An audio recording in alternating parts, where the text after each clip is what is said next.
દાહોદમાં આમ આદમી પાર્ટીના નેતા દેવેન્દ્ર મેડા વિરુદ્ધ અપહરણની ફરિયાદ નોંધાઈ છે। અગાઉ બીટીપી ગુજરાત પ્રદેશના પ્રમુખ રહ્યા હતા અને થોડા દિવસો પહેલા અરવિંદ કેજરીવાલના હસ્તે આમ આદમી પાર્ટીમાં જોડાયા।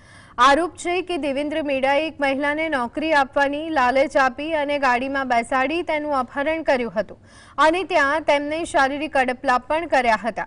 આ બનાવ અંગે દાહોદ બી ડિવિઝન પોલીસ દ્વારા દેવેન્દ્ર મેડાની અટકાયત કરવામાં આવી છે અને હાલ પોલીસ દ્વારા સમગ્ર મામલે વધુ તપાસ હાથ ધરવામાં આવી છે। નોકરી આપવાની લાલચની અંદર એમની છેડતી કરીને અભદ્ર માંગણીઓ કરી હતી અને એ ત્યારબાદ એમને બી ડિવિઝન પોસ્ટની બહારના વિસ્તારમાં છાપરી ખાતે તેમને ઉતારીને ત્યાંથી નીકળી ગયેલા હતા। ત્યારબાદ આ અન્વયે મહિલા બહેન દ્વારા ફરિયાદ આપવામાં આવી હતી અને ફરિયાદ થતાં પોલીસ દ્વારા તેમને અટક કરવામાં આવી છે અને હાલમાં દેવેન્દ્ર મેડા પોલીસની કસ્ટડીમાં છે। દેવેન્દ્ર મેડાના ઇતિહાસ બાબતે જોવા જઈએ તો તેમના ઉપર વિવિધ પ્રકારના અગાઉ પણ ગુનો દાખલ થયા હતા, જેમાં હથિયાર ધારા લગતના ગુના, એક્સટોર્શનના ગુના એ ડિવિઝનની અંદર, રૂરલની અંદર દાખલ થયા છે, જે ગુનાઓમાં તેમને અટક થઈ હતી અને ત્યારબાદ જામીન પર મુક્ત થયેલ હતા।